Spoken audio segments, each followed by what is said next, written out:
உடனே சலசலப்பு ஏற்படுத்திட்டீங்கன்னு சார் சொல்கிறாங்க. பனங்காட்டு நரிகள் சலசலப்புக்கு அஞ்சுவதில்லை. ரொம்ப நன்றி. இந்த நிகழ்வை ஏற்பாடு செய்திருக்கிற அத்தனை சான்றோர் பெருமக்களுக்கும் பெரியவர்களுக்கும் என்னுடைய பணிவின் வணக்கத்தை முதலில் நான் சமர்ப்பித்துக் கொள்கின்றேன். இந்த நிகழ்ச்சிக்கு அழகானதொரு வரவேற்புரை அளித்த ஐயா திரு ராமமூர்த்தி அவர்களுக்கும், மிகச்சிறப்பாக என்னையும் நான் பேசப்போகின்ற தலைப்பையும் கோடிட்டு காட்டி ஐயா திரு பழனிசாமி அவர்களுக்கும், நன்றியுரை வழங்க இருக்கின்ற திரு தேவராஜ் அவர்களுக்கும், அமைப்பை சார்ந்த அத்தனை பேருக்கும், திரளாக வந்திருக்கின்ற பெரியவர்களுக்கும், உங்கள் அத்தனை பேரின் பாதங்களுக்கும் என்னுடைய வணக்கங்கள். இதில் என்ன பிரச்சனைனா, இந்த பேச்சாளர்களை நீங்கள் கூப்பிட்டா கொஞ்சம் அப்பப்போ கை தட்டிக்கிட்டே இருக்கணும்.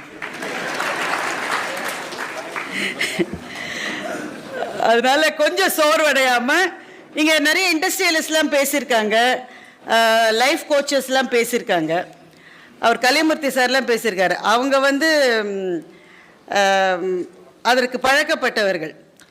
இப்போ பேச்சாளர்கள் நாங்கள் எங்களுக்கு இருக்கிற ஒரே சொல்லேஸ் என்னென்னா, எங்கள் நடுவர் பெல் அடித்தோன்னா நாங்கள் உட்காந்துடலாம், அந்த ஒரு நம்பிக்கையில் தான் நாங்கள் பேசுகிறோம். கைத்தட்டல் இல்லைன்னா நம்ம சரியாக பேசலையோன்னு சந்தேகம் வந்துக்கிட்டே இருக்கும். இப்போ மணி சரியாக 7:05. எவ்வளவு நேரம் பேசலாம்?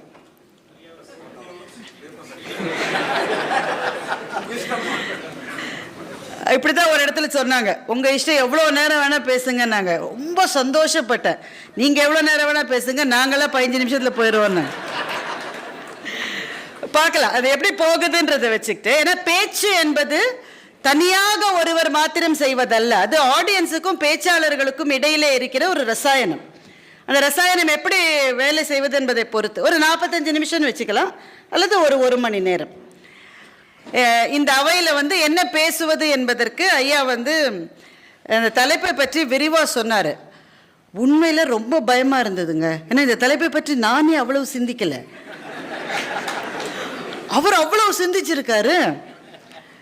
இப்போ ஒரு தலைப்பு கொடுத்த உடனேயே அந்த தலைப்பையே தான் பேசணும்னு ஒன்று கட்டாயம் கிடையாது. இந்த சின்ன வயசில் தமிழ் கட்டுரைன்னு ஒன்று வரும். நாங்கள் என்ன செய்வோம், அதுக்கு இதுதான் கேட்பாங்க, மிஸ்ஸு முன்னாடியே சொல்லிடும் இதுதான் கேட்க போகிறாங்கன்னு சொல்லிட்டு.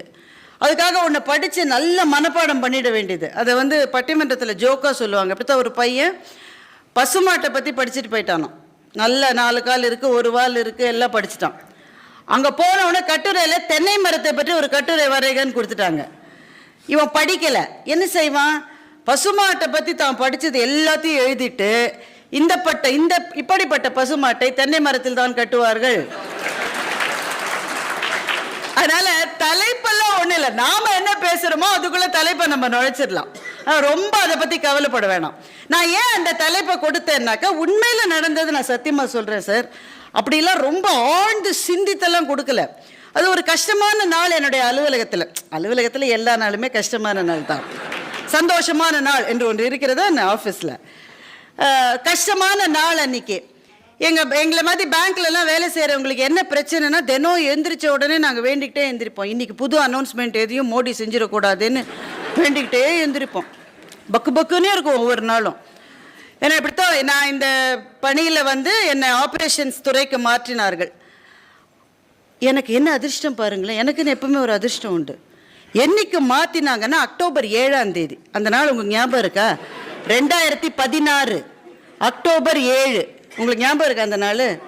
டிமானிட்டைசேஷன் வந்த நாள். இல்லை, அக்டோபர் 8 நான் அதுக்கு போனேன்.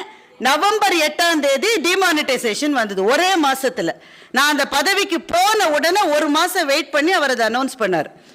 அப்புறம் கொஞ்சம் இந்த பொண்ணு ரிலாக்ஸ் பண்ணிக்கட்டும்னு கொஞ்ச நாள் ரிலாக்ஸ் பண்ண விட்டுட்டு அதுக்கப்புறமா ஜிஎஸ்டி அனௌன்ஸ் பண்ணார். இந்த மாதிரி சோதனைகள் வந்துகிட்டே இருக்கும். அதனால ஒவ்வொரு நாளும் எந்திரிச்ச உடனே இன்னைக்கு என்ன வருமோ அப்படின்ற மாதிரியான ஒரு நாள், ரொம்ப கஷ்டமான ஒரு நாள். நடுவில் ஒரு நிமிஷம் கண்ட மூடி யோசிச்சேன், எந்த தொல்லையும் இல்லாமல் நிம்மதியாக உட்காந்துக்கிட்டு அழகாக ஒரு வானவில்லை பார்த்துக்கிட்டு ஒரு டீ குடிச்சிக்கிட்டு இருந்தால் எவ்வளவு நல்லா இருக்கும். ஆக்சுவலாக நான் நினச்சது என்னென்னா, ஒரு வானவில்லை பார்த்துக்கிட்டு ஒரு காஃபி குடிச்சிட்டு இருந்தால் எவ்வளவு நல்லா இருக்கும் அப்படின்னு நினச்சப்போ ஐயா என்ன தலைப்புன்னு கேட்டார். ஒரு வானவில் ஒரு கோப்பை காப்பின்னு தான் நான் டைப் பண்ணேன். அப்புறம் யோசிச்சு பார்த்தேன், நம்ம ஊரில் காஃபி விற்கிறது ஒன்றும் அவ்வளோ சரியா இல்லை. காஃபி விற்றவர் பாவம் நதியில் குதிச்சிட்டாரு, சாராயம் விற்றவர் வெளிநாட்டுக்கே போயிட்டாரு.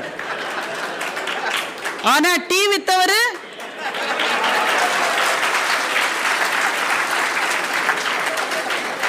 அதனால அன்னியோட காஃபியை ஒழிச்சிட்டு ஒரு வானவில் ஒரு கோப்பை தேநீர் அப்படின்னு தலைப்பு கொடுத்த. உண்மையில அது ஒரு குறியீடு.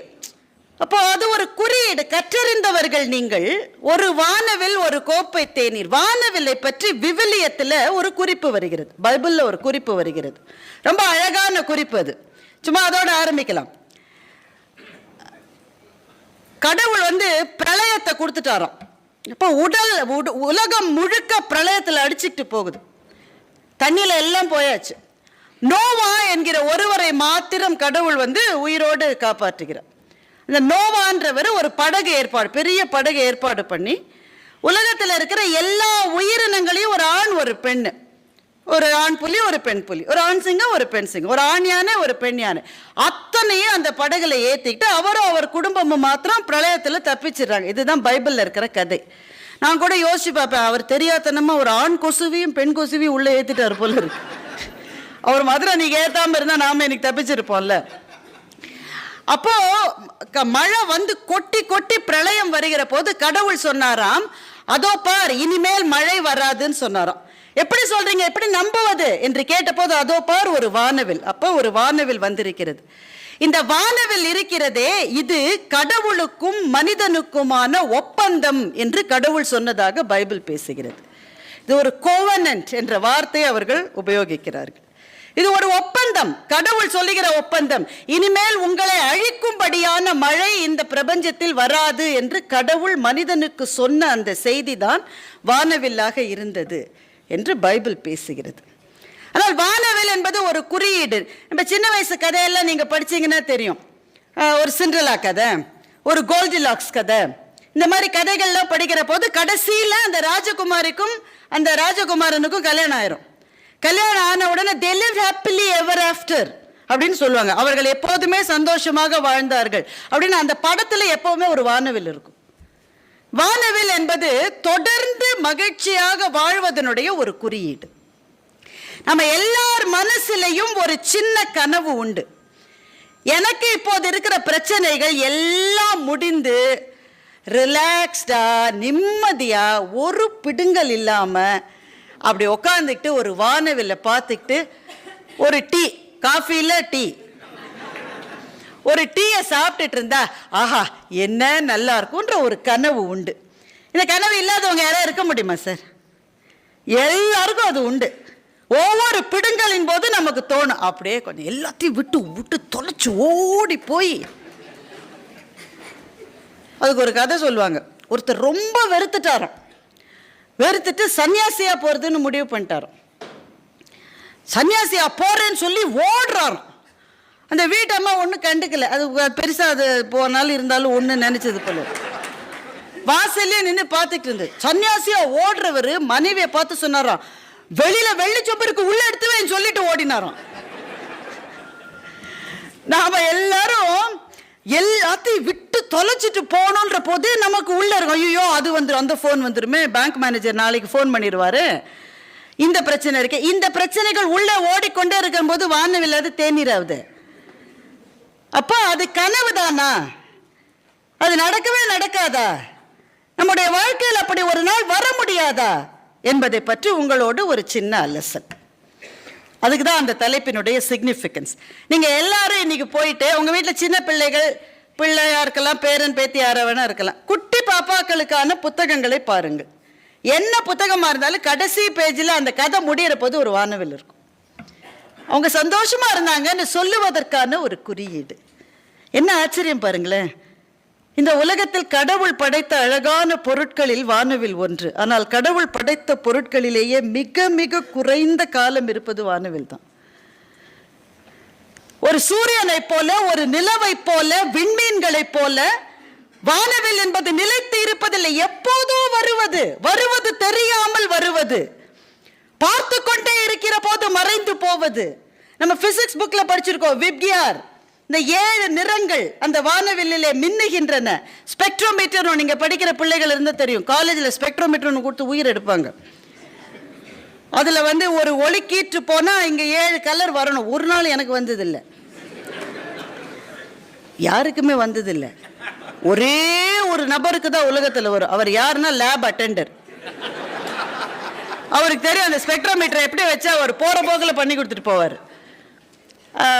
7 நிறங்கள் ஒரு ஸ்பெக்ட்ரோமீட்டர்ல வச்சு கூட நமக்கு வரலையே. வாழ்க்கையில் எங்க சார் 7 நிறம் வரப்போகுது நமக்கு? 7 நிறங்கள் 7 விஷயங்களை குறிக்கிறது. மனிதனுடைய 7ன்றது நம்முடைய பாரத தேசத்தினுடைய தர்மத்துல ரொம்ப முக்கியமான ஒரு எண். அது ஸ்வரங்கள் 7 தான். வாரத்தினுடைய கிழமைகளை 7 என்று தான் விவிலியம் வகுத்தது. 7 என்பது ரொம்ப முக்கியமான ஒரு எண்.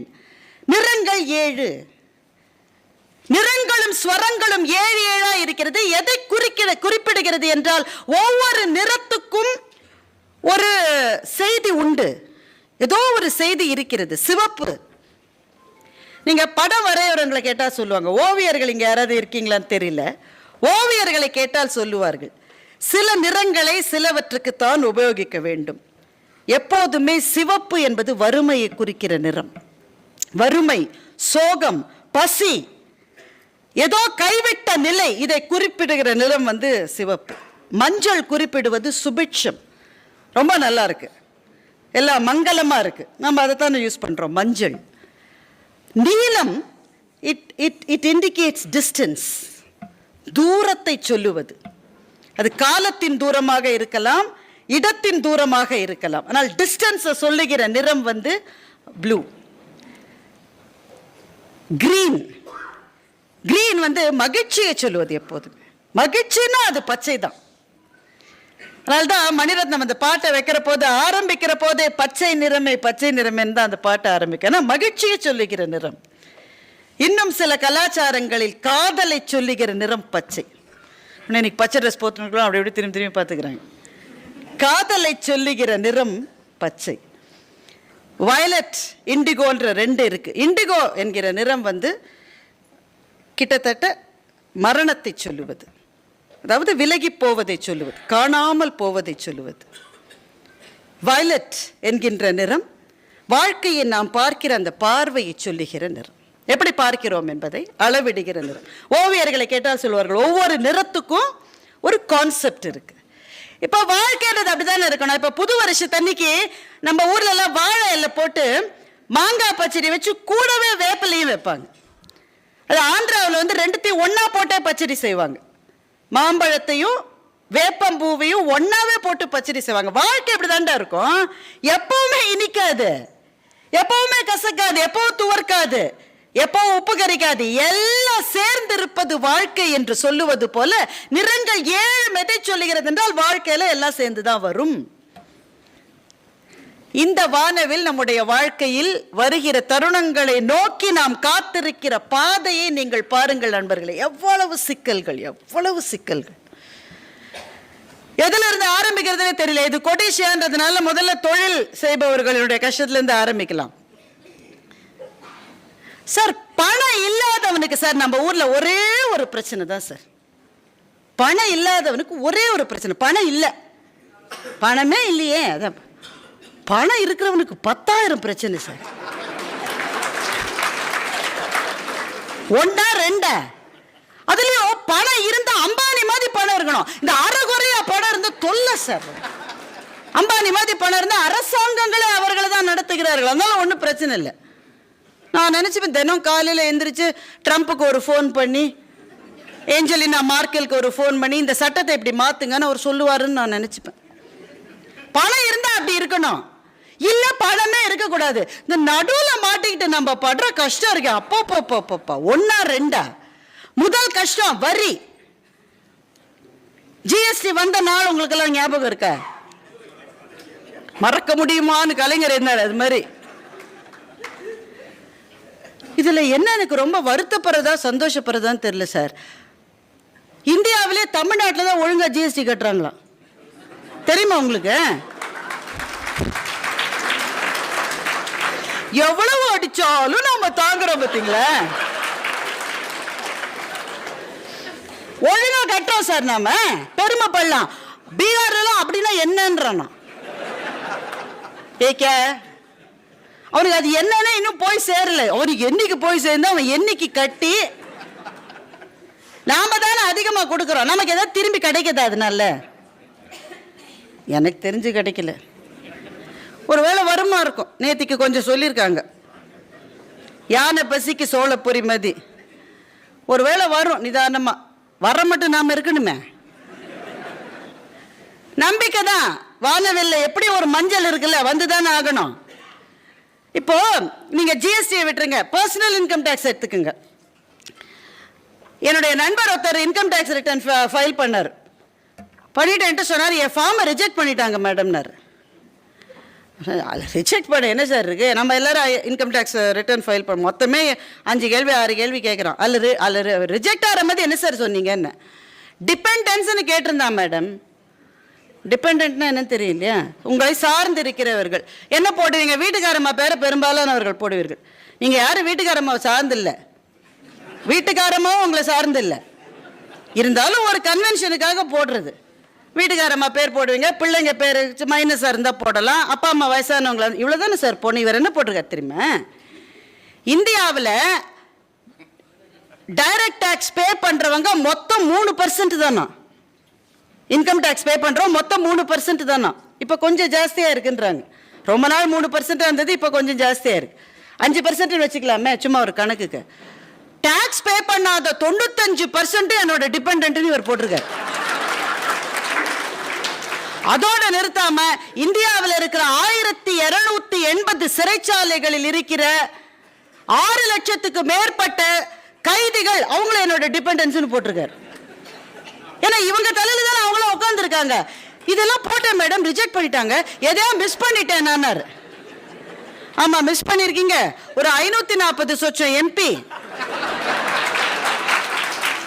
ஒரு 4000 சொச்சம் எம்எல்ஏவை நீங்க போடல இல்லையா, அதனால அவன் ரிஜெக்ட் பண்ணிட்டான்னு.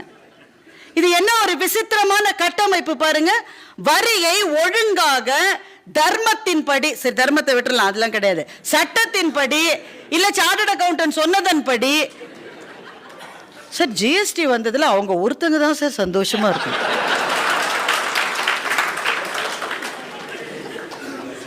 இந்த ஒரு கார் டிரைவரை நான் ஹையர் பண்ணுவேன் சென்னையில்.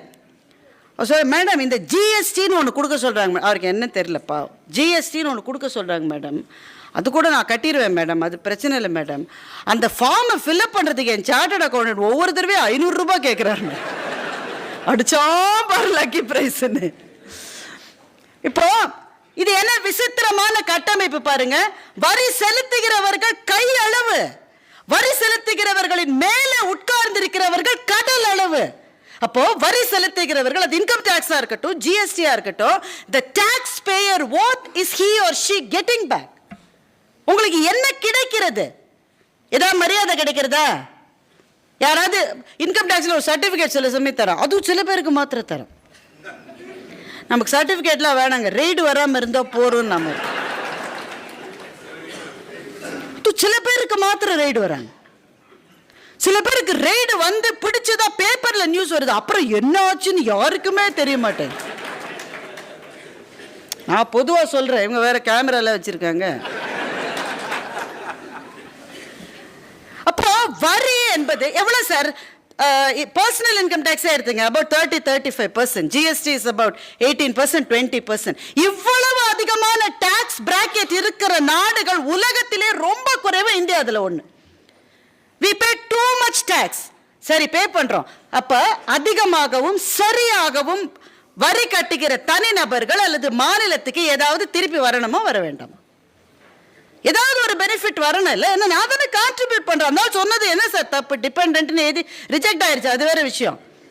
அவர் சொன்னது தானே உண்மை. நம்ம தலையில எத்தனை பேர் உட்கார்ந்துருக்காங்கன்னு யோசிச்சு பாருங்க. சார் நான் கேட்கிறேன், the wealth creators do not have any respect in this country. the wealth creators. ஏன்னா பணம் எல்லாருக்கும் பிடிக்கும், ஆனால் பணக்காரனை யாருக்கும் பிடிக்காது. எல்லாருக்கும் பணம் வேணும், ஆனா பணக்கார புது எதிரி. நீங்க பாருங்க சினிமாவில் பாருங்க, எல்லா சினிமாலையும் கதாநாயகன் ஏழையாக இருப்பார். அவர் மீனவர், அவர் போர்ட்டர், அவர் தொழிலாளர், அவர் விவசாயி, அவர் நெசவாளர், ஆனால் வில்லன் எப்பவும் பணக்காரர். எப்போ ஒரு பைப்பை கடிச்சிக்கிட்டே வீட்டில் கூட கோட்டு போட்டே இருப்பார். கரெக்டுயா, வெயில் கொளுத்தி இருக்குது, வீட்டுக்குள்ளே கோட்டை போட்டு. நம்பியாரை பார்த்தீங்கன்னா எப்பவும் கோட்டோடையே வீட்டுக்குள்ளே இருப்பார். பணக்காரன் பொது எதிரி, யாருக்கும் அவனை பிடிக்காது, ஆனால் பணம் எல்லோருக்கும் பிடிக்கும். அப்போ the wealth creators இருக்காங்களே, அவர்கள் ஒரு சமுதாயத்துக்கு தேவையானவர்கள் இல்லையா? தன்னை சுற்றி இருக்கிற ஒரு சமூகத்தினுடைய வேலை வாய்ப்பை உருவாக்குகிறவன் ஒரு தொழில் முனைவர். 10 பேருக்கு வேலை கொடுக்கலாம், 40 பேருக்கு வேலை கொடுக்கலாம், 1000 பேருக்கு வேலை கொடுக்கலாம். ஆனால் அவன் இல்லை என்றால் அந்த இடத்திலே பொருளாதாரம் வீழ்ந்து தானே போகிறது. இப்போ வெல்த் கிரியேட்டர்ஸுக்கு என்ன மரியாதை இருக்கிறது? என்ன what do they get back? இப்போ என்னுடைய ப்ராப்பர்ட்டியை நான் மார்ட்கேஜ் பண்ணி ஹவுசிங் லோன் வாங்கினாக்க 8%, 7.25% எனக்கு லோன் கிடைக்கிறது. எவ்வளோ வருஷத்துக்கு? 20 இயர்ஸ். 20 இயர்ஸ்க்கு அப்புறம் என்னோட சிபில் ஸ்கோர் எப்படி இருக்கும்னு யாருக்காவது தெரியுமா? இப்போ இன்னைக்கு இருக்கு 750. 6 மாசத்துல என்ன வேணா ஆகலாம் என்னோட சிபில் ஸ்கோர். ஆனால் அதை நம்பி, என் ப்ராப்பர்ட்டியை நம்பி 7.5%, 8% ஹவுசிங் லோன் கிடைக்கிறது. ஆனால் தொழிலுக்காக வேண்டி உங்களுடைய நிலத்தை நீங்கள் அடகு வைக்க போனால் உங்களுடைய வட்டி எவ்வளவு நீங்க கட்டுறீங்க? 13%. 12% 13%. சரி, இதுதான் சார் சிக்கல். இந்த டிஃபரன்ஸ் இருக்குல்ல, இந்த 8 13 இருக்கு, அதை கொடுத்தால் கூட இன்னும் எத்தனை தொழில் முனைவர்கள் வர முடியும் என்பதை யோசித்து பாருங்க. சாப்ஸ்ன்றது அப்படி இருக்கணும். நீங்க தொழில் செய்பவர்களை என்கரேஜ் பண்ணலன்னா ஒரு எக்கானமி ஒரு அங்குலம் கூட வளராது. எவ்வளவு மோசமான நிலையில இருக்கும். நான் இதை பற்றியே பேச போதில்லை, பயப்படாதீங்க. இந்த அம்மா என்ன ஒரேடிய பொருளாதாரமாகவே பேசிட்டு இருக்குன்னு. எனக்கு பேச தெரியாதுன்னு இல்லை, பேசினா எனக்கே டிப்ரெஷன் வந்துடும். அதனால கொஞ்சம் சுவாரஸ்யமான விஷயங்களுக்கு வருவோம். பட் இதை நம்ம பேசணுன்றதுக்காக நான் சொல்றேன். எவ்வளவு மோசமான நிலை. ராகுல் Bajaj, none other than the great ராகுல் பஜாஜ் சொல்றாரு, where will demand come from என்று கேட்கிறார். வானத்திலிருந்து வரும் டிமாண்ட்னு கேட்கிறார்.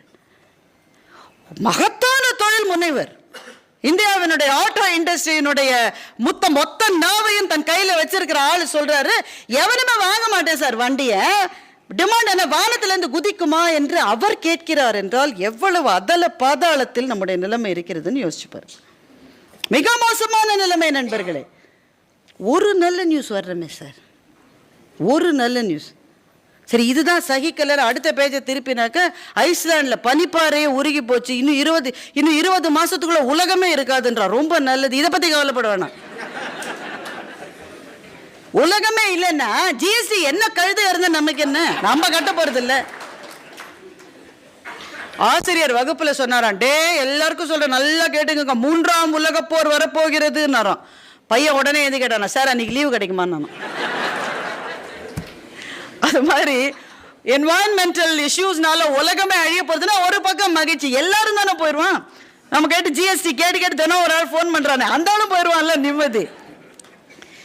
நல்ல செய்திகளே இல்லாத நிலையில் தொழில் முனைவர்கள், வெல்த் கிரியேட்டர்ஸுக்காக நமக்கு நிச்சயம் இல்லை. சார், நான் ஒரு விஷயத்தை தான் சார் சொல்ல போகிறேன். என்னை ரொம்ப பாதித்த விஷயம் சித்தார்த்தா செய்து கொண்ட தற்கொலை. நீங்க எல்லாரும் படிச்சிருப்பீங்க, நிறைய பேர் தற்கொலை பண்ணிக்கிறான், இவன் தற்கொலை பண்ணதானே பெரிய செய்தியா என்று நீங்க கேட்கலாம். யார் தற்கொலை செய்தாலும் அது ஒரு இழப்பு தான். ஒரு இலை போனதால் ஒரு மரத்துக்கு பங்கம் இல்லை, ஒரு மரம் போனதால் ஒரு வனத்துக்கு நஷ்டம் இல்லை, ஒரு வனம் போனதால் பிரபஞ்சத்துக்கு எந்த இழப்பும் இல்லை. ஆனால் பிரபஞ்சம் போனால் ஒரு இலை கூட வாழ முடியாது. திரும்ப வாங்க அப்படியே. ஒரு இலை போனாலும் ஒரு மரத்துக்கு நஷ்டம், ஒரு மரம் போனாலும் ஒரு காட்டுக்கு நஷ்டம், ஒரு காடு போனாலும் இந்த உலகத்துக்கு நஷ்டம். இந்த உலகமே இல்லை என்றால் பிரபஞ்சத்துக்கு அது நஷ்டம். இந்த உலகத்தில் நாம் தனித்தனியாக வாழறோம். I am a self-made man சில பேர் சொல்லுவாங்க, எனக்கு அது ரொம்ப சிரிப்பாக இருக்கும் கேட்டா. ஐ எம் a self-made man, நானா தான் என்ன பண்ணிக்கிட்டேன், எவனும் எந்த கொம்பனும் நானா தன்னை பண்ணிக்க முடியாது. we are all built of thousands of others. நமக்குள்ள நம்ம அப்பா அம்மாவுடைய ஜீன்ஸ் உட்காந்துருக்கு. எங்கள் அப்பனை கண்டாலே எனக்கு பிடிக்கலைங்கிறான். அவன் முகத்தை பார்த்தா அவங்க அப்பனோட மூஞ்சி அப்படியே அடிச்சு ஒட்டியிருக்கான். நீ என்ன பண்ணுவ? நீ இந்த குணா படத்தில் கமல் சொல்லுவாள், இது என் மூஞ்சியில் எங்கள் அப்பா மூஞ்சி என் மூஞ்சியில் ஒட்ட வச்சுட்டாரும்ப. ஒட்ட வச்சு தான் அனுப்புகிறான். ஏதோ ஒரு பாட்டி கணக்குல புலியா இருந்தாக்கா பேரனுக்கு திடீர்னு கணக்கு நல்லா போறான், பரம்பரையில் வர எவனுக்குமே கணக்கு வராது. உங்க அப்பனுக்கு ஆச்சரியமா இருக்கு, இவன் எப்படிடா 100க்கு 100. ஏதோ ஒரு பாட்டிக்கு வந்து she is number friendly. So nobody can stand on one's own leg. We are all made of thousands of others. நம்ம சுத்தி இருக்கிறவங்களை நம்ம இன்ஃப்ளூயன்ஸ் பண்ணிக்கிட்டே இருக்காங்க. ஒருத்தர் கையை ஒருத்தர் பிடிச்சிக்கிட்டே தான் சார் இந்த உலகத்தில் வாழ முடியும். எனக்கு என்ன கேள்வின்னா, இந்த ஆற்றல் குதிப்பதற்கு ஒரு நிமிஷம் முன்னால் சித்தார்த்தாவினுடைய மனசில் ஒருத்தரினுடைய முகம் கூட அலையடிக்கவில்லையா? யாரோ ஒருத்தர், நான் இல்லாட்ட இந்த உயிர் துடிக்கும் அப்படின்னு நமக்கெல்லாம் யாரோ ஒருத்தர் இருக்கணும்ல. இருக்காங்களா சார்? இருக்கணும். அப்படிப்பட்ட உயிருக்காக நாம் வாழணும். என்ன சார் பிரச்சனை? கடைசியில் ஒரு இமெயில் அனுப்பிச்சிருக்காரு. அவருக்கு எவ்வளவு பேங்க்கில் எவ்வளோ அவரை கேட்டு தொந்தரவு பண்ணுறாங்க, இன்கம் டேக்ஸ் வந்து எவ்வளவு அட்டாச் பண்ணியிருக்காங்க, எவ்வளவு அசட்ஸ் இருக்குதுன்னு போட்டிருக்காரு. அசட்ஸ், அதாவது அவருக்கு இருக்கிற சொத்துக்கள், assets are far more than is liabilities. So அவருடைய பிரச்சனை ஒரு லிக்விடிட்டி பிரச்சனை மாத்திரம்தான். ஸோ அந்த விஷயம் தெரிஞ்சவங்களுக்கு அது புரியும். It's a liquidity problem. காசு இல்லாமல் இல்லை, உடனே எடுக்க முடியாதபடி அந்த காசு இருக்கு. ஏதோ நிலத்தை விற்கணும், ஏதோ பண்ணணும், ஆனால் காசு இருக்கு சார். சார் அடுத்த வேளை சோத்துக்கு வழியே இல்லாத பிளாட்ஃபார்மில் உட்காந்து தாளம் போட்டுக்கிட்டு சந்தோஷமா இருக்கானே சார், எப்படி சார் அது? அடுத்த வேளை சோறு அவனுக்கு கிடையாது. என்ன சந்தோஷம், என்ன சிரிப்பு! நான் ஒன்று சொல்லட்டா, சின்ன குழந்தைகளாக இருக்கீங்க, சொல்லாமான்னு தெரியல, இருந்தாலும் சொல்கிறேன். நான் வந்து ட்ரெயினில் வந்துக்கிட்டு இருக்கேன். தாம்பரம் ஸ்டேஷனில் ட்ரெயின் நிற்குது. நான் ஜன்னல் வழியாக வெளில பார்க்குறேன். பிச்சைக்காரங்க 2 பேர். 2 பேருக்கும் தொழுநோய். தொழுநோய்னா நல்லது, பார்த்தாலே தெரிகிற அளவு.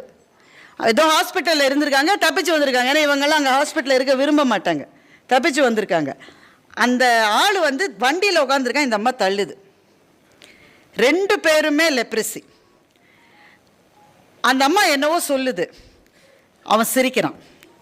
அவன் ஏதோ சொல்கிறான், அந்த அம்மா சிரிக்குது. 2 பேரும் சிரிக்கிறாங்க. அப்படி மனப்பூர்வமான ஒரு சிரிப்பு, ததும்பி வருகிற சிரிப்பு. அதுக்கப்புறம் அந்த அம்மா ஏதோ சொல்லுது. அவன் என்ன பண்ணுறான், குனிஞ்சு அந்த அம்மாவோட காலை வந்து அப்படி கிள்றான். ஏன்னா பக்கத்தில் கால் தானே இருக்கு, அப்படி கிள்றான்.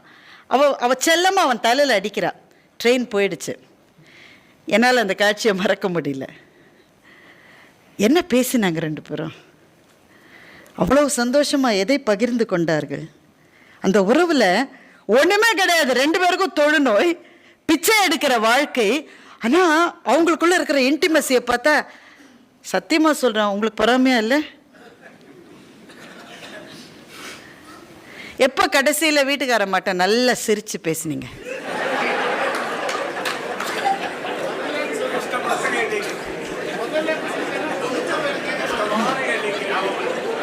ஜிஎஸ்டி வரதுக்கு முன்னாடி பேசினாராம். இல்லை சார், நான் சீரியஸாக கேட்குறேன் சார், சிரிக்கிறதுக்காக கேட்கல. அந்த நாள் ஞாபகம் இருக்கான்னு கேட்குறேன் உங்களுக்கு. நாள் ஞாபகம் இருக்கா? நல்லா, அதாவது வரேம்மா, அதெல்லாம் சிரிப்பு கிடையாது, அதெல்லாம் கன்றாவி. நல்லா சிரிச்சு, அதாவது ஒருவேளை காதலிச்சு, நீங்கள் இப்போ இங்கே இருக்கிற ஏஜ் குரூப்பை பார்த்து அப்படி சொல்ல முடியலையே. சரி, கல்யாணம் ஆன புதுசில் சிரிச்சிருப்பீங்கல்ல, எப்படி சிரிச்சிருக்கோம்? எவ்வளவு வார்த்தைகள்! சிரிப்பை கூட விடுங்க, ஆனால் பயமாக இருக்கும். அப்பா அம்மா இருக்கிறச்சே ரொம்ப சிரிக்கக்கூடாது. கம்மியாக சிரின்னு சொல்லிட்டு சிரித்து பேசினவங்க தானே. தபு சங்கர் ஒரு கவிதை எழுதினார். திடீர்னு வானவில் தேநீர்லாம் சொல்லிட்டு கவிதை சொல்லனா அந்த பேச்சு எப்படி சரியாக இருக்குமா? நீங்களே போய் வெளில போய் துப்ப மாட்டீங்க.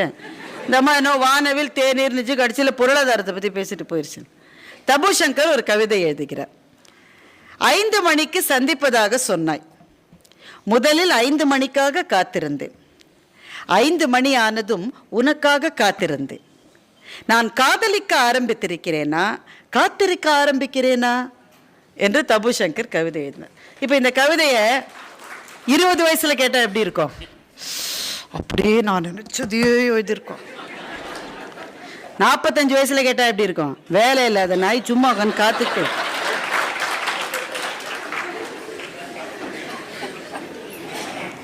கவிதை மாறல, காதல் மாறவில்லை, ஆனால் நம்ம பெர்ஸ்பெக்டிவ் மாறி போச்சு. சரி, காத்திருக்க வேணாம். காத்திருந்தாலே கோவம் வருது சார். ஒரு காலத்தில் எவ்வளோ நேரம் காத்திருந்தாலும் நல்லா இருந்தது. நீ எப்போ வேணா வாடா கண்ணு, பரவாயில்லடா கண்ணு, நீ வந்தா போறோம் சொல்லியிருக்கீங்களா இல்லையா? சும்மா கதை அடிக்கூடாது. இப்போ 2 நிமிஷம் தான் அந்த அம்மா புடவைய அதுவும் புடவையும் சரியா கட்டிக்குது, தாறுமாறா கட்டிக்குது. 2 நிமிஷம் ஆகுது. உங்க அம்மால வர சொல். வடாலையா எப்பவும் late, always she is late.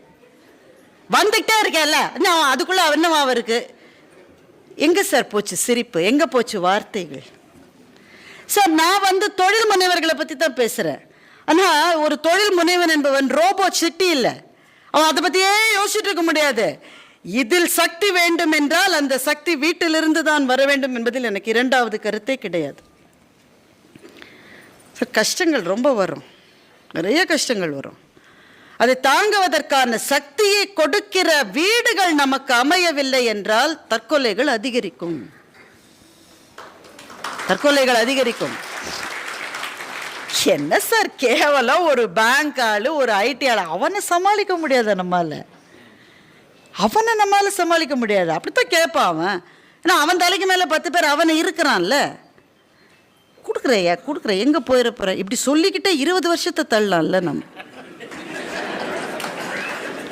அவன் லண்டனுக்கு போயிருக்கானே, என்ன தெம்புல இருக்கான்னு நான் கேளுங்க.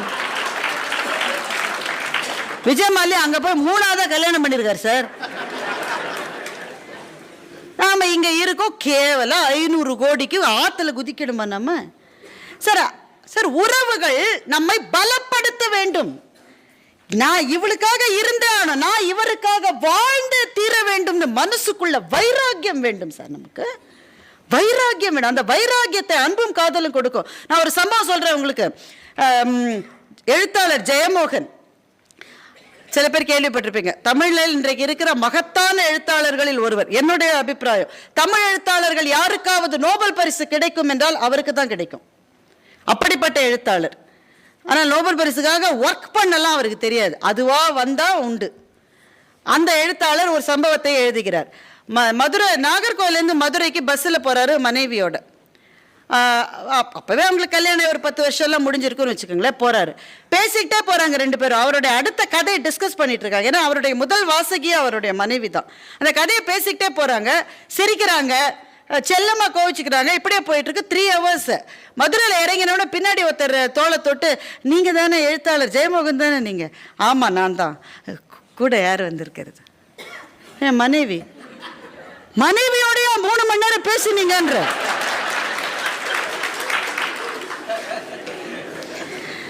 சார், இந்த கேள்வியை நம்ம ஆழமா யோசிச்சு பார்க்கணும். எங்கே உதிர்ந்து போனது நம் வாழ்க்கையிலிருந்து வார்த்தைகள்?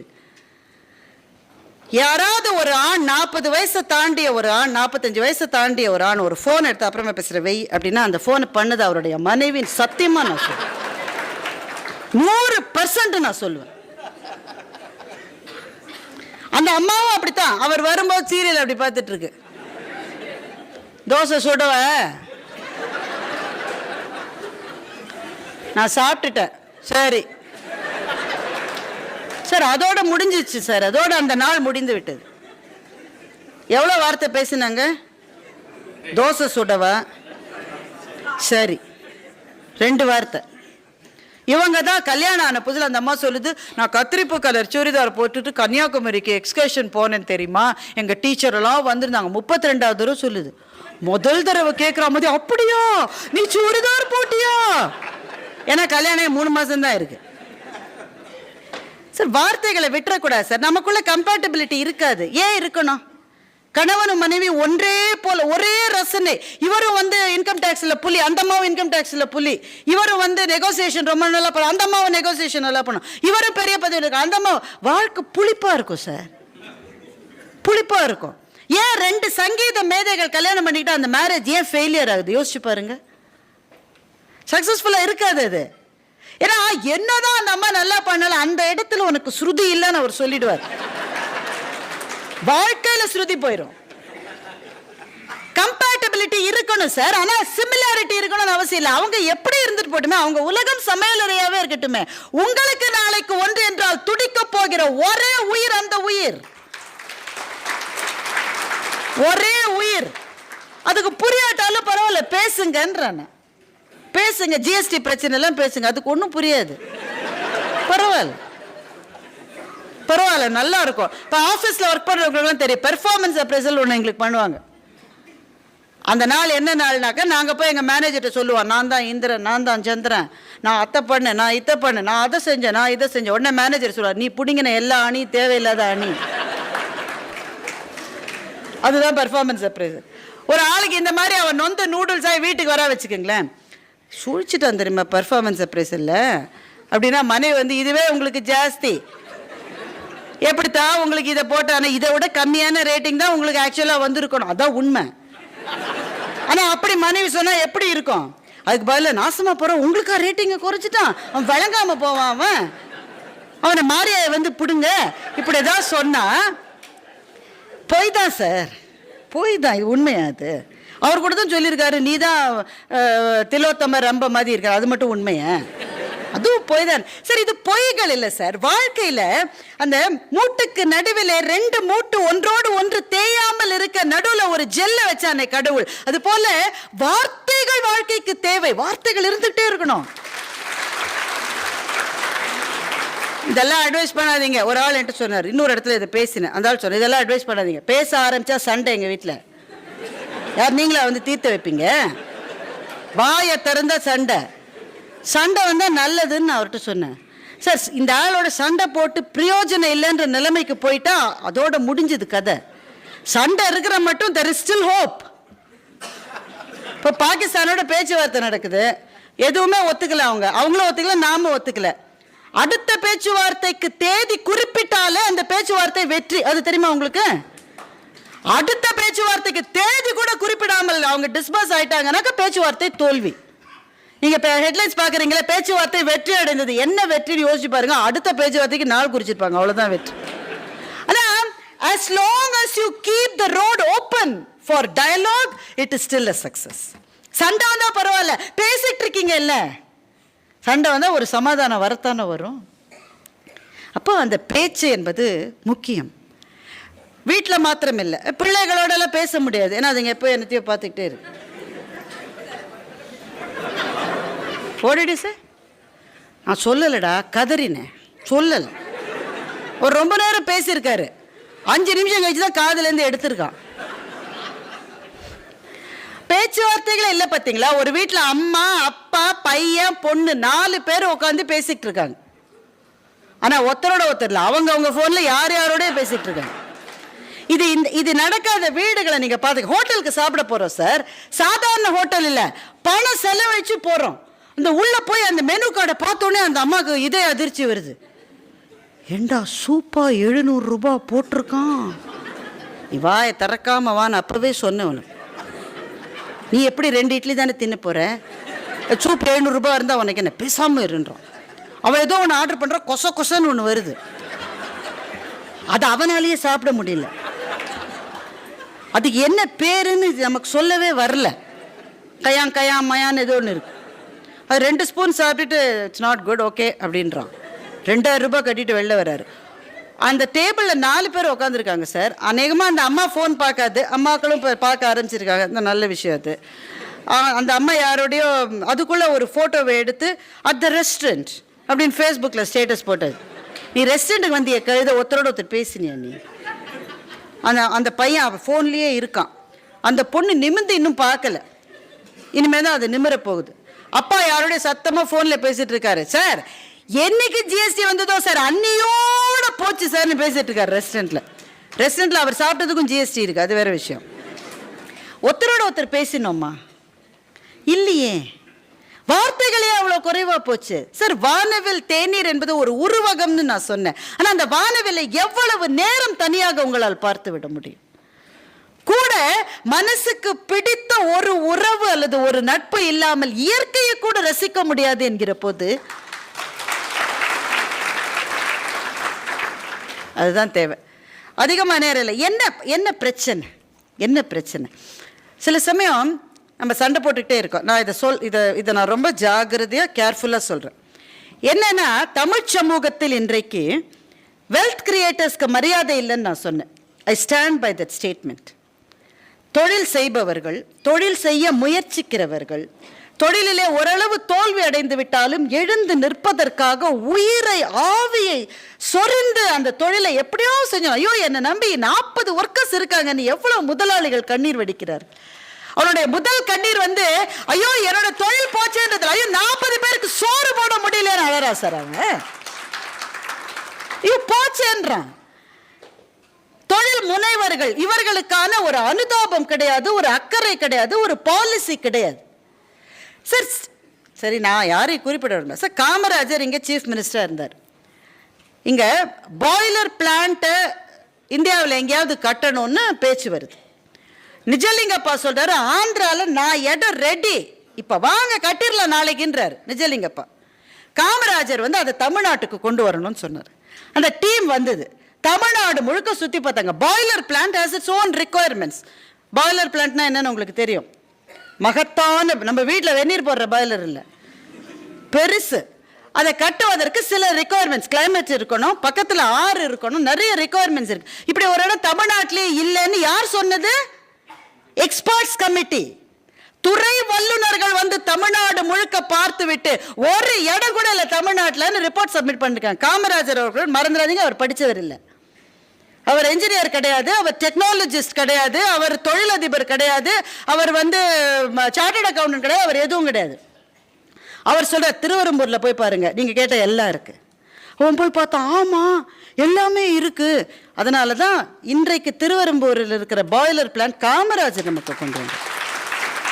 பிஹெச்எல் இங்க வந்தது, பாய்லர் பிளான்ட் வந்தது. அதுக்கப்புறம் என்ன சார் வந்தது? நமக்கு என்ன வந்தது? ஜிஎஸ்டி தான் வந்ததுன்னு யாரும் சொல்றாங்க. ஆழமா பாதிக்கப்பட்டிருக்காரு. ஏன் சார் தமிழ்நாட்டில் இடம் இல்லையா? இங்க மூளை இல்லையா?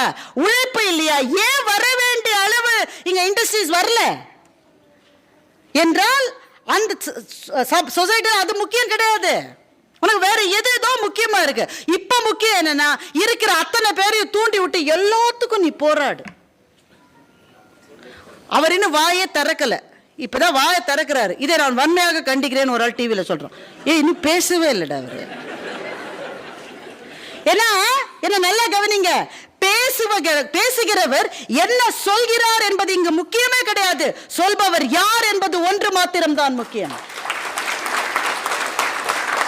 ஆனா இந்த மண்ணிலே இருந்த வள்ளுவன் சொன்னான், எப்பொருள் யார் யார் வாய் கேட்பினும் அப்பொருள் மெய்ப்பொருள் காண்பது அறிவு என்ற வேதம் இந்த தமிழ் மண்ணில் இருந்து வந்தது.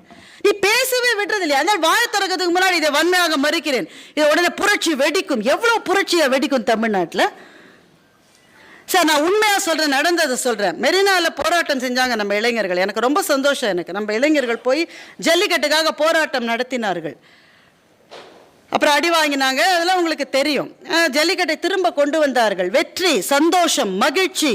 ஆனா வானவெளியில் மஞ்சள் மாத்திரமில்லை சகோதரர்களே, அங்கே இண்டிகோவும் இருக்கு, ஆழ்ந்த நீலமும் அங்கே இருக்கிறது.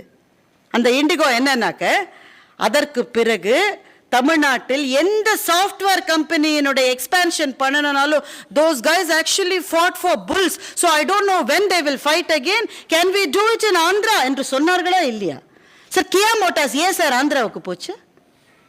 இது ஆந்திராவுக்கு போயிருக்க வேண்டிய நிறுவனம். அது தமிழ்நாடு ஆந்திரா பார்டர்லயே இருக்கு. ஒரு 50 அடி தள்ளி தான் உள்ள வந்திருக்கும் சார். அது ஏன் வரல? நான் காரணங்களுக்குள் போக விரும்பவில்லை நண்பர்களே. ஆனால் இந்த சமூகத்தில் தொழில் முனைவர்களுக்கு மரியாதையும் மதிப்பும் பாலிசியும் உணர்வு பூர்வமான ஈடுபாடும் இல்லை என்றால் ஒரு நாளும் இது முன்னேறாது. போராட்டங்களினால் மாத்திரம் ஒரு சமூகம் வளர்ந்து விடாது. போராட்டங்கள் தேவை. எது எது நம் மீது திணிக்கப்படுகிறதோ அதை எதிர்த்து போராட்டங்கள் தேவை. ஆனால் போராட்டம் ஒன்றுதான் எங்களுடைய முகம் என்று இருக்காதீர்கள். இதான் 2 பேர் சார் மற்றவங்களுக்குலாம் அட்வைஸ் பண்ணுவாங்க, அவங்க திருந்த மாட்டாங்க. ஒன்று டாக்டர்ஸ், 2வது தொழில் முனைபவர்கள். டாக்டர்ஸ் எல்லாருக்கும் அட்வைஸ் பண்ணுவான், அவன் மாதிரி சீக்காளி உலகத்திலே இருக்க மாட்டான். ஏன்னா அவன் மருந்து அவனே சாப்பிட்றான். தொழில் முனைவர்கள் அப்படித்தான். விண்ணுக்கு பறப்பது போல் கதைகள் சொல்வீர்னு பாரதி சொன்னாரு. அவங்களுக்கு தான் அப்படியாக்கும் இப்படியாக்கும். வித் ஸ்கேலபிலிட்டி இஸ் அப்சல்யூட்லி கிரேட்மா. ஆனா பேச்சு பிரம்மாண்டமா இருக்குமே தவிர அவனுக்கு அதை அவன் அப்ளை பண்ணிக்கவே மாட்டான். கஷ்டங்கள் இல்லையா? எந்த வாழ்க்கையில் கஷ்டம் இல்லை? நான் அந்த 2 தொழுநோய் இவங்களை பற்றி சொன்னேன். அவன் வாழ்க்கையில் கஷ்டம் இல்லையா சார்? அவன் எப்படி சார் சிரிக்கிறான்? எப்படி சிரிக்கிறான்? மகாபாரதத்துல யக்ஷ பிரசன்னத்துல யக்ஷன் கேள்வி கேட்பதாகவும் தருமன் பதில் சொல்லுவதாகவும் வருகிற அந்த பகுதி இருக்கே, நாம் ஒவ்வொருவரும் படிக்க வேண்டிய பகுதி அது. யக்ஷன் கேட்கிறான், புல்லை விட வேகமாக வளரக்கூடியது எது? தருமன் சொல்லுகிறான், கவலை. காற்றை விட வேகமானது எது? தருமன் சொல்லுகிறான், மனம். காற்றை விட வேகமா போகும் மனம். வீட்டிலே இருக்கிறவனுக்கு துணை யார்? அவனுடைய மனைவி. வெளியிலே போகிறவனுக்கு துணை யார்? அவன் கற்ற கல்வி. இந்த கேள்வி பதில் போய்கிட்டே இருக்கு. கடைசியில் யக்ஷன் கேட்கிறான், மகிழ்ச்சியானவன் யார்? தருமன் பதில் சொல்லுகிறான், சத்தியமா இது மகாபாரதத்தில் இருக்குங்க, இது நான் சொன்னது அல்ல. 3 சொல்லுகின்றான். 3 பேர் மகிழ்ச்சியாக இருக்கிறார்கள். 1 கடன் இல்லாதவன். 2வது பிழைப்புக்காக வெளிநாடு போகாதவன். 3வது ஒருவேளை சாப்பாடாவது தன்னுடைய வீட்டில் சோறும் கீரையும் தின்கிறவன். இந்த 3 பேரும் மகிழ்ச்சியாக இருக்கிறார்கள் என்று எப்ப வந்தது? இது மகாபாரதம் எழுதப்பட்டு 4000 வருஷம் ஆகுதுன்னு ஒரு கணக்கு இருக்கு. 4000 வருஷங்களாக இந்த தேசத்திலே இருக்கிற சிந்தனை என்ன தெரியுமா? கடன் இல்லாதவன் மகிழ்ச்சியாக இருக்கிறார். தன்னுடைய ஊரை விட்டு வெளி ஊருக்கு போகிற அந்த தொல்லை இல்லாதவன் மகிழ்ச்சியாக இருக்கிறான். நம்ம என்ன நினைக்கிறோம், ஃபாரின்ல இருக்கிறவெல்லாம் என்னமோ இருக்கும், எவனும் எப்படி இல்லை, நம்மள மாதிரியே தான் இருக்கான் அவன். இருக்கும் இடத்தை விட்டு இல்லாத இடம் தேடி எங்கெங்கோ அலைகிறாய் ஞான தங்கமேன்னு கண்ணதாசன் எழுதலையா? சார், மகிழ்ச்சி என்பது மனம் குளம் போல இருந்தால் கிடைக்கும், அவ்வளவுதான். அப்போ நான் சொன்னேன், எல்லாவற்றையும் எதிர்த்து நிற்பதுன்னா அப்ப எதையுமே எதிர்த்து நிற்க கூடாது. இல்ல, எதை எதிர்த்து நிற்பது என்கின்ற ஒரு ஒரு பேலன்ஸ் வந்து மனசுல இருக்கணும் சார் நமக்கு. சார், ஒவ்வொரு தொழில் முனைவரும் ஃபிளெக்சிபிலிட்டியை கத்துக்கிறீங்க, அது நல்ல விஷயம். அது ஃபிளெக்சிபிலிட்டியை கத்துக்கிறீங்க. எவ்வளவு அவமானங்களை நீங்கள் தின்கிறீர்கள் என்பது உங்க வீட்டில் இருக்கிற மனைவிக்கு கூட தெரியாது. எவ்வளவு அவமானங்களை நீங்கள் தின்கிறீர்கள். நாங்களாம் ஆபீஸ்ல வேலை செய்றோம், போட நீ இல்லாட்ட இன்னொத்த என்று எங்களால் ஒருவேளை சொல்ல முடியாது, ஒருவேளை சொல்லலை. இன்னைக்கு இருக்கிற பிள்ளைகள்லாம் சொல்லுது, ஒரே வருஷத்துல 7 கம்பெனி மாத்திருக்கான் அவன். உனக்கு எந்த நாயிடா வேலை கொடுத்ததுன்னா ஒவ்வொரு இடத்துலையும் அவனுக்கு வேலை கொடுக்குறாங்க. நீ எதுக்காக அதுல இருந்து கிளம்பிட்டான்? அவன் மூஞ்சியே சரியில்லைன்றான். யாரு? பாஸோட மூஞ்சி சரியில்லையா? அதுக்கு நீங்க ஐஸ்வர்யா ராயா பாஸா இருக்க முடியும்? மூஞ்சியே சரியில்லைன்னு ஒரு வேலையை ரிசைன் பண்ணியிருக்கான். இப்போ நாம தொழில் முனைவர் செய்ய முடியாதுங்க. நீங்க தினம் ஒரு பேங்க் மேனேஜரை போய் லோன் கேட்குறீங்க, அவன் மூஞ்சி உங்களுக்கு பிடிக்கல, நீங்க என்ன சொல்லுவீங்க? சார், அந்த கால ராஜேஷ் கண்ணா மாதிரி நீங்க இருக்கீங்க சார் சொல்லுவீங்களா? இல்லை, அவனுக்கு ராஜேஷ் கண்ணாவுக்கு சம்பந்தம் இல்லை, இருங்க வினு சக்கரவர்த்தி மாதிரி இருக்கான், நீங்க சொல்லுவீங்களா இல்லையா? சரி, எவ்வளவு அவமானங்களை தின்கிறீர்கள், எத்தனை பேர் காலில் விழுறீங்க. என்ன பிரச்சனை? தொழில் முனைவர்களுக்கு இருக்கிற 2வது மிகப்பெரிய பிரச்சனை, நீங்கள் எவ்வளவு நேர்மையாக இருக்க வேண்டும் என்று நினைத்தாலும் உங்களை சுற்றி இருக்கிற சமூகம் முழுக்க லஞ்சம் பரவி கிடக்கிற போது நீங்கள் மாத்திரம் தன்னந்தனியாக எப்படி சார் நேர்மையா இருக்க முடியும்? காந்தி இருந்தாரு, அவருக்கு அப்புறம் யாரையும் நான் பார்க்கல. நீ எப்படி வேணாரு, நான் இப்படித்தான் இருப்பேன் என்று வாழ்ந்த உறுதி கொண்டதுனால தான் அவர் மகாத்மா. நம்ம மனிதர்கள் தானே சார். நான் வந்து நேர்மையா இருக்கணும்னு நினைக்கிறேன் சார். கண்ட நாய்க்கு நான் காசு கொடுக்க மாட்டேன்னு நான் நினைக்கிறேன். என்னை சுற்றி இருக்கிற சமூகம் முழுக்க கரப்டா இருக்கிற போது தன்னந்தனியாக நான் எப்படி போராட முடியும்? ஒருத்தர் எழுதினார், எனக்கு பிடிச்ச கவிதை, அதனால நான் சொல்றேன். லஞ்சம் வாங்கினேன் பிடித்து கொண்டார்கள், லஞ்சம் கொடுத்தேன் விட்டு விட்டார்கள். அப்ப நீ எதுக்கு பிடிச்ச, நீ எதுக்கு விட்ட? அப்போ ஃபுல் சமூகம் அப்படி இருக்கு. நான் நேர்மையா இருக்கணும் தான் நினைக்கிறேன். எவனுக்கு காசு கொடுக்கறதுல எனக்கு விருப்பம் இல்லை. எங்க அப்பா அப்படித்தான் வாழ்ந்தாரு. அவர் ஒரு ஸ்கூல் டீச்சரா இருந்தாரு. அவரோட வாழ்க்கையில் லஞ்சம் கொடுக்க வேண்டிய சந்தர்ப்பங்களே இருக்கு வரல. எனக்கு வந்திருக்கு. He was good because he didn't have any opportunity. என சுத்தி எல்லாம் எப்படி இருக்கான், நான் எப்படி சார் தன்னந்தனியா? இது 2வது பெரும் பிரச்சனை. எவ்வளவு சார் லஞ்சம் கொடுக்கறது? ஒரு வரைமுறை இல்லை. 10%க்கே மொழி பிதிங்கணும். இப்போ சொல்ல முடியாது. எல்லாம் மாறுன்றாங்க. பார்க்கலாம், நம்பிக்கையில் தானே நம்ம வாழணும். நம்ம வாழ்ந்து பார்க்கலாம். நம்ம இப்போ இவ்வளவுக்கு பிறகும் மனசை எப்படி சார் உற்சாகமாக வச்சுக்கிறது? திரும்ப ஒரு கதை சொல்கிறேன், ஏன்னா ரொம்ப நேரம் இல்லை, வேகமாக போயிடலாம். நம்ம எனக்கு பிடிச்ச கதை அது. ஒருத்த வந்து என்ன செய்கிற, பாலைவனத்தில் போய் மாட்டிக்கிட்டான். கையில் பெரிய ஃப்ளாஸ்க் வச்சுருந்தான். பாலைவனத்தில் பயணம் செய்யும்போது எப்படி தாகம் எடுக்கும் தெரியுமா? அதெல்லாம் அனுபவிச்சாதான் தெரியும். தண்ணீர் என்பதை கடைசி சொட்டு வரை இந்த பூமியிலிருந்து நாம் உறிஞ்சி கொண்டிருக்கிறோமே. ஒரு நாள் இந்த பூமி பாலைவனம் ஆகிற போது நமக்கு அதனுடைய விலை எவ்வளவு பெரிய விலையை கொடுத்திருக்கிறோம் என்பது தெரியும். நான் சமீபத்தில் சன் டிவியில் நடந்த பட்டிமரத்தில் நான் சொன்னேன், இயற்கை நமக்கு கொடுத்திருக்கிற நீர் என்பது நம்முடைய தாத்தா நமக்கு எழுதி வைத்து விட்டு போன சொத்து அல்ல, நம்முடைய பேரனிடமிருந்து நாம் வாங்கி இருக்கிற கடன் என்று நான் சொன்னேன். முழுக்க தீர்த்துட்டா அவன் என்ன தண்ணி குடிக்க போகிறான்? உங்கள் பேரனும் பேத்தியும் உங்கள் கொள்ளு பேரனும் கொள்ளு பேத்தியும் எப்படி சார் தண்ணி குடிப்பாங்க? நீங்கள்லாம் மாத்திரம் அந்த நதியிலெல்லாம் நீஞ்சி கிணத்துலலாம் போய் கண்மாயெல்லாம் நீங்கள் பார்த்தீங்கல்ல, இனிமேல் பார்ப்பாங்களா? உங்கள் பேரன் பேத்தி பார்ப்பாங்களா? What do you mean by kanmai? What is an eri thatha? What do you mean by that? ஏன்னா அவன் பார்த்த ஒரே தண்ணி ஒன்று டாஸ்மாகில் இருக்குது, ரெண்டாவது தண்ணி பாட்டில் இருக்குது. இதை தவிர ஒரு தண்ணி அவன் பார்க்கலையே. இவன் பாலைவனத்தில் போய் மாட்டிக்கிட்டான் சார். தண்ணி இல்லை அவனுக்கு. ஃப்ளாஸ்க்கு முழுக்க இருக்கிற 8 நாள் ஆகிடுச்சு. இன்னும் ஒரு 5 நிமிஷம் பேசலாமா? சரி. ஏன்னா நான் 1 ஹவர்னு சொன்னால் அதையும் தாண்டி போயிட்டுருக்கு. இப்போ இன்னும் ஒரு 5 மினிட்ஸில் முடிச்சிடலாம். பாலைவனத்தில் போய் மாட்டிக்கிட்டான் சார். சுத்தமாக தண்ணி இல்லை. ஃப்ளாஸ்க் இவ்வளோ பெரிய ஃப்ளாஸ்க் வச்சுருக்கா, எல்லாத்தையும் குடிச்சிட்டான், காலி. இப்போ தண்ணி இல்லாமல் ஒரு கட்டத்துக்கு மேலே உயிர் தங்காது. இப்போ உயிரை வெளியில் போகிற நிலைமைக்கு வந்தாச்சு. இப்போ கிட்டத்தட்ட உயிர் வெளியில் போய்கிட்டே இருக்கு. வெளியில் போகிற நிலைமையில் உயிர் இருக்கிற போது ஒரு சொட்டு தண்ணீர் கிடைக்காதான்னு பார்க்குறா. ஒரு குடிசை இருக்குது, கஷ்டப்பட்டு தடுமாறி நடந்து குடிசைக்கு போகிறான். அந்த குடிசையில் ஒரு பம்ப் இருக்குது, அடிக்கிற பம்பு. ஓடி போய் பம்பை அடித்து பார்க்குறான். ஒன்று தண்ணி வரல, ஒன்றும் வரல, காற்று தான் வருது.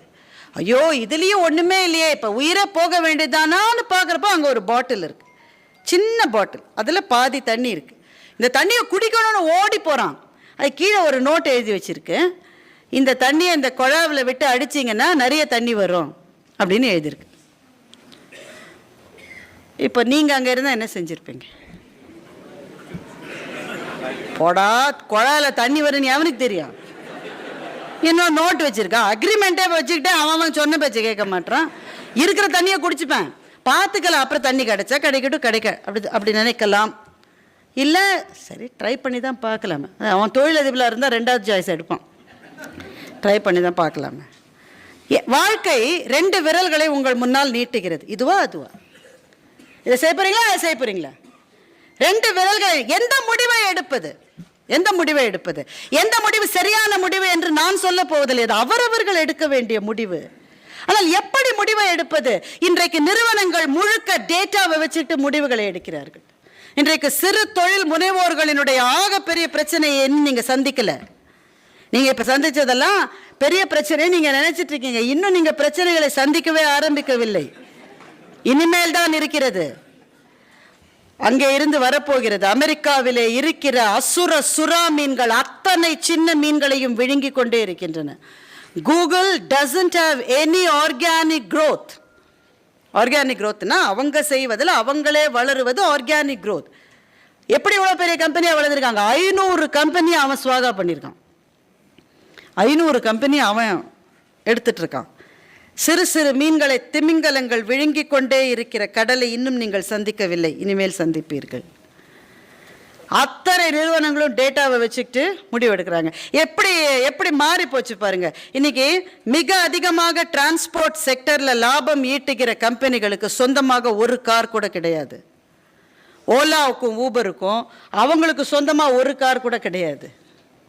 ஊர் முழுக்க ஸ்விக்கியில சாப்பாடு வாங்கி சாப்பிட்றான், அவன் சொந்தமா ஒரு இட்லி கூட செய்யறது இல்லை. அவனுக்கு கிச்சனே கிடையாது அவனுக்கு. ஆனா ஊர் முழுக்க சாப்பாடு அவன் தான் கொடுக்குறான். உங்க ஊர்ல இருக்குல்ல ஸ்விக்கி வந்தாச்சு இல்லை, எங்க ஊர் முழுக்க ஆரஞ்சு சட்டை போட்டுக்கிட்டு ஒரு 500 பேர் சுத்திட்டு இருக்கான். எங்க அப்பாரு அவன் தான் இருக்கான். ஒரே வீட்டுல 3 பேர் பெல் அடிச்சு அவங்கவுங்க தனித்தனியா கொடுக்குறாங்க. அப்பாவுக்கு தெரியாம அம்மா ஆர்டர் பண்ணிருக்க, அம்மாவுக்கு தெரியாம பையன் ஆர்டர் பண்ணிருக்கான். தாத்தா தட்டு மாதிரி ஸ்விக்கி ஆப்பை டவுன்லோட் பண்ணி அவர் ஆர்டர் பண்ணிருக்க. சார் கிருஷ்ண ஜெயந்திக்கு சீடை ஸ்விக்கியில் வருது, உங்களுக்கு தெரியுமா? நீங்க அரிசி மாவு அரிசியை டவல்ல எங்க வீட்டில் வளர வைப்பாங்க. அரிசியை டவல்ல இந்த ஈரத்தை உறிஞ்சி, ஏன்னா ஈரத்தோட சீடையை போட்டு அவங்க வெடிச்சிடும். டவல்ல அரிசியை காய வச்சு நல்லா காஞ்ச அப்புறமா அரைச்சு மாவை பண்ணி எண்ணெயை ஸ்விக்கி சொன்னால் இப்போ கொடுத்துட்டு போகிறோம். அரிசியை எடுப்பாங்களா, டவல்ல போடுவாங்க. வெள்ளை சீடை வேற கொடுக்குறான். என்ன பிரச்சனைனா சீடை வச்சிருக்கான், வெள்ளை சீடை வச்சிருக்கான். மேலே எவனோ ஒருத்த மீன் குழம்பு ஆர்டர் பண்ணியிருக்கான். என்ன பிரச்சனை? கிருஷ்ணர் நான் வெஜிடேரியன் சாப்பிட மாட்டாரா என்ன? தாராளமா சாப்பிடுவார், நல்லா சாப்பிட்டவர் தானே. எல்லாம் சம்மதம் தானே, நமக்கு ஒன்றும் தப்பு கிடையாது. இப்போ கூகுளும் அமேசானும் எல்லா சின்ன மீன்களையும் விழுங்கி வளருகிறது எப்படி? Because of the data power that you have. இப்போ நான் உங்களுக்கு ஒன்று சொல்கிறேன். உங்கள் ஃபோன் இருக்கே, ஸ்மார்ட் ஃபோன் வச்சுருந்தீங்கன்னா your phone is listening to you. நீங்கள் என்ன நினைக்கிறீங்க? நான் ஆஃப் பண்ணி தானே வச்சுருக்கேன், நான் தான் அதில் எந்த டேட்டாவும் போடலை. இல்லை, நீ போட வேணாம், அதுக்கு தெரியும். நீங்கள் வாட்ஸ்அப் குரூப்பில் யாரோ ஒருத்தர் உங்களை கேட்பாங்க, யூரோப் டூர் போகலாமா? இந்த விளங்காத வாட்ஸ்அப் குரூப் ஏகப்பட்ட பேர் வச்சுருக்கான். காலையில் எந்திரிச்சோன்னா குட் மார்னிங் சொல்லி தொல்லை பண்ணுறான். எந்திரிச்சோன்னா குட் மார்னிங் 78 பேர் சொல்லணுமா சார் நமக்கு? நாமே கடுப்பில் எழுந்திருக்கிறோம். ஒருத்தன் கடல் அலையை போட்டு உன்னுடைய தோல்விகளை தோளுக்கு பின்னால் தூக்கி எறிந்து விடு, தூக்கத்தில் கூட உன்னுடைய வெற்றிக்காக துடித்து கொண்டே இருன்னு ஒருத்தன் மெசேஜ் குட் மார்னிங் கீழே. நான் தூக்கத்தில் துடிச்சிக்கிட்டே இருந்தேன், எங்கள் வீட்டில் இருக்கிறவங்க ஹாஸ்பிட்டல் அட்மிட் பண்ணிவிடுவாங்க என்ன. இப்போ இவ்வளவு இந்த வாட்ஸ்அப்பில் நீங்கள் அனுப்புறீங்க, சும்மா அனுப்பிச்சு பாருங்களேன். ஒரு 10 குரூப்புக்கு அனுப்புங்க. I'm planning for a trip to Europe. நீங்கள் ஏதாவது போயிருக்கீங்களா? ஏதாவது அட்வைஸ்? நீங்கள் யூரோப்பில் போக வேணாம், காசு செலவழிக்க வேணாம், சும்மா அனுப்புங்க. சும்மா அனுப்பி பாருங்களேன். இன்றைக்கி அனுப்பி பாருங்க, ஒரு 10 குரூப்புக்கு அனுப்புங்க. நாளைக்கு உங்கள் ஃபோனுக்கு யூரோப்பில் இருக்கிற ஹோட்டல்ஸ் பற்றியும் விமானங்கள் பற்றியும் டூரிஸ்ட் அட்ராக்ஷன்ஸ் பற்றியும் 100 விளம்பரங்கள் வரலன்னா என் பேரை நான் மாற்றி வச்சுக்கிறேன். Your phone is listening to you. அவன் அவ்வளவு டேட்டா கலெக்ட் பண்ணி வச்சுருக்கான், உங்களை பற்றி எல்லாம். உங்களுக்கு தெரியாததெல்லாம் உங்களை பற்றி அவனுக்கு தெரியும். இந்த அம்மா டயட்டில் இருக்குன்னு சொல்லிட்டு இருக்கு, ஆனால் அடிக்கடி ஸ்விக்கியில் ஆர்டர் பண்ணுறதுன்னு அவன் பேசிப்பானோ என்ன ஒரு வேலை. உன் வீட்டுக்காரருக்கே தெரியாது, அவனுக்கு தெரியும். So the power of data வச்சுட்டு தான் இன்றைக்கு நிறுவனங்கள் எல்லாவற்றையும் முடிவு செய்கிறது. ஆனால் டேட்டா வச்சு செய்த முடிவுகளே தவறா போகிறது. ஏன் என்றால் அவனுக்கு இருந்த அதே பிரச்சனை. வாழ்க்கை 2 விரல்களை நீட்டி கேட்கிறது, இந்த பாட்டில் இருக்கிற தண்ணியை நீ குடிக்க போறியா, குழாவில் விட்டு அடிக்க போறியா, என்ன செய்வ நீ என்றால் அவன் ஒன்றுதான் சொன்னான். கண்ணை மூடிக்கிட்டான். மனசுக்குள்ள எல்லாருக்கும் ஒரு சின்ன பட்சி இருக்கும், நம்ம அதை பேசவே விடுறது. அது குரலை என்னைக்கோ நம்ம அழுத்தி அதை இது பண்ணிட்டோம். நம்ம பேச விட்டாலும் வீட்டுக்காரம்மா என்ன நேரம் கண்ணை மூடிட்டு என்ன பண்ணிட்டு இருக்கீங்கன்னா குருவி அதோட சேர்த்துரும். கொஞ்ச நேரம் listen to your inner voice. எல்லாத்தையும் ஆஃப் பண்ணிடுங்க. பரவாயில்ல, நரேந்திர மோடி ஃபோன் பண்ணால் கூட அப்புறமா பேசிக்கலாம் அவர்கிட்ட, கொஞ்சம் வெயிட் பண்ணுங்க. அவர் எப்படியோ அருண் ஜெய்ட்லி அந்த இதுக்கு போயிருக்காரு, அதனால இப்போ ஃபோன் பண்ண மாட்டார். அதில் கொஞ்ச நேரம் எல்லாத்தையும் ஆஃப் பண்ணிவிட்டு வீட்டுக்காரம்மா சொல்லுங்க, ஒரு 10 நிமிஷம்மா என்ன ப்ளீஸ், நான் தியானத்தில் இருக்கேன். பசங்க எப்படியும் பேச மாட்டாங்க, அதை பற்றி நமக்கு பிரச்சனை இல்லை. இந்த தேவையில்லாத நண்பர்கள்லாம் வரக்கூடாதுன்னா ஃபோனை ஆஃப் பண்ணிவிடுங்க. ஒரு 10 நிமிஷம். நான் இவங்க மெடிடேஷன் சொல்லித்தர யோகா குருலாம் நினச்சிக்கேன், எனக்கு அதெல்லாம் தெரியாது. யோகாவில் நான் சொல்ல, மெடிடேஷன் சொல்ல, just listen to your inner voice. என்ன சொல்லுது, உள்ளே இருக்கிற பட்சி என்ன சொல்லுது, அது சொல்லும். இதை செய்ய, இதை செய்யாது, இது நடக்கும், இது நடக்காது, அது சொல்லும். அது கேட்கணும். ஆனால் கேட்குறளவு நமக்கு பொறுமை இருக்கணும். நாம் அதை கேட்குறதே இல்லையா. பக்கத்து வீட்டுக்காரன் வாங்கிட்டோம், உடனே வாங்குனாக்க குருவி பேசாது. ரமேஷே வாங்கிட்டானா, நீங்கள் இன்னும் வாங்கலைன்னா என் மானமே கப்பல். ரமேஷ் யாரு? அவருடைய அக்கா பையன். அவன் வாங்கி ஒன்று நம்ம வாங்கலைன்னா நம்ம குடும்ப குல மானம் அப்புறமா இருக்குமா? இப்படிலாம் முடிவெடுக்கக்கூடாது. டேட்டா வச்சு முடிவெடுக்கலாம், அதுவும் முடியாத போது listen to your inner voice. அவன் அதைத்தான் செஞ்சான். ஒரு நிமிஷம் கேட்டான், என்ன செய்யலாம். அப்புறம் அந்த பாட்டிலை எடுத்தான், மூடியை திறந்தான், அந்த குழாவில் அந்த தண்ணி கொட்டிட்டான். அதை அடித்தான். ஒரு தடவை ஒன்றும் வரல, 2, 3, 4 ஒன்றும் வரல. 5ஆவது தடவை அடித்தான், கர்ன்னு சத்தம் வந்தது. ஆர்வமாக அடிக்க தண்ணி அப்படியே அருவி மாதிரி கொட்டிச்சு. ஆசத்தீர தண்ணி குடித்தான், ஆசத்தீர. அவனோட ஃப்ளாஸ்க் அது இது எல்லாத்துலேயும் தண்ணியை ரொப்பிக்கிட்டான். போகிறதுக்கு முன்னாடி மறக்காமல் அந்த பாட்டில் எடுத்து திரும்பவும் அதில் தண்ணியை பிடிச்சி வச்சான். அதில் ஒரு பேப்பர் எழுதியிருந்தது இல்லை, நீங்கள் அதில் தண்ணியை கொட்டினா அதுக்கு கீழே அவன் எழுதினான், இது வேலை செய்கிறது. இப்போ அந்த பாலைவனத்தில் எந்த நாயும் வராது, நான் தான் மாட்டிக்கிட்டேன்னு அவன் நினைக்கல. ஒருவேளை யாராவது வந்தா? பெருமக்களே, நாம் இந்த உலகத்திலே வாழ்ந்து விடை பெற்று போக போகிறோம். ஆனால் நமக்கு பிறகும் இந்த உலகம் இருக்கும். நம் பிள்ளைகள் இருப்பார்கள், நம் பேர பிள்ளைகள் இருப்பார்கள், இந்த உலகத்திலே பல பேர் இருப்பார்கள். அவர்களுக்காக ஏதாவது ஒன்றை நாம் விட்டு சென்றிருக்கிறோமா? ஏதாவது ஒன்று விட்டுருக்கோமா? சொத்து விட்டுருக்கோம் பிள்ளைகளுக்கு, அது நம்ம உயிரோடு இருக்கும்போதே பிடுங்கிக்குது. உறவுக்காரன் தான் பறிச்சுட்டு போயிடுறான். அதை நான் சொல்லலை. அதை தாண்டி ஏதாவது ஒன்றை விட்டு விட்டு போயிருக்கிறோமா? ஏதோ ஒன்று யோசிங்க. ஏதாவது ஒன்று செய்யணும் இல்லை? அவன் நிரப்பி விட்டு போன பாதி பாட்டில் தண்ணி தான், அது ஒரு வேல்யூவும் கிடையாது சார். அதுக்கு ஏதாவது வேல்யூ இருக்கா? ஆனால் அதே தாகத்தோடு இன்னொருவன் வந்தால் அவனுக்கு எவ்வளவு பெரிய வேல்யூ அது. காலத்தால் செய்த நன்றி சிறிதெனினும் ஞாலத்தின் மான பெரிதுன்னு இந்த தமிழ் மண்ணினுடைய மாபெரும் அறிஞன் சொல்லிவிட்டு போயிருக்கிறார். வள்ளுவனை போல ஒரு அறிஞன் இருக்க முடியுமா? காலத்தால் செய்த நன்றி. ஏதோ ஒன்று விட்டுட்டு போகணும். நாம் இருக்க மாட்டோம், நம்ம இருக்கணும்னு அவசியம் கிடையாது. ஆனால் அதால் பயனடைந்த யாரோ ஒருவர் இருப்பார் என்ற நிம்மதி உங்களுக்கு இருந்தால், உங்கள் வாழ்க்கையில் எத்தனை கஷ்டங்கள் வந்தாலும் வானவில்லை பார்த்து கொண்டு உங்களால் ஒரு கோப்பை தேநீரை அருந்த முடியும்.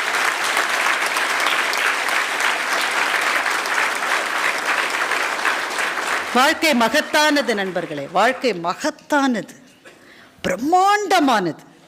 நமக்கு முன்னால் கோடிக்கணக்கான பேர் வாழ்ந்து விட்டு போன பூமி இது. நமக்கு பின்னால் கோடிக்கணக்கான பேர் வாழப்போகிற பூமி இது. இதில் நம்முடைய வாழ்க்கை என்பது ஒரு சின்ன சின்ன சின்ன திவலையை விட சின்னது.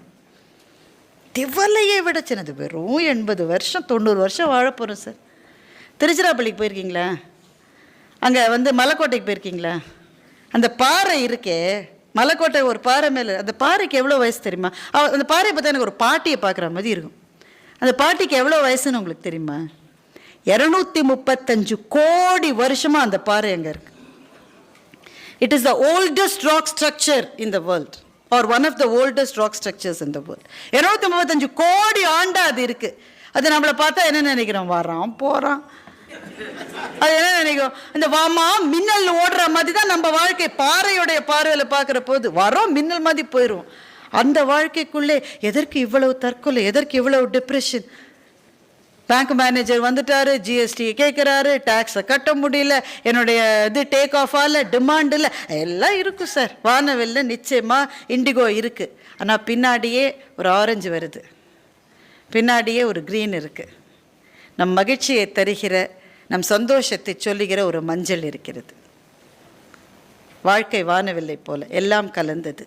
ஒரு தேநீரை ருசித்து கொண்டு அந்த வானவில்லை பார்க்கிறார் போல வாழ்க்கையை பார்த்தால், நாம் கைப்பிடித்து கொண்டு ஒரு துணையோடு அந்த வானவில்லை பார்த்தால் எல்லா வாழ்க்கையிலும் இனிமை இருக்கிறது. Life is worth living, live it. நன்றி, வணக்கம்.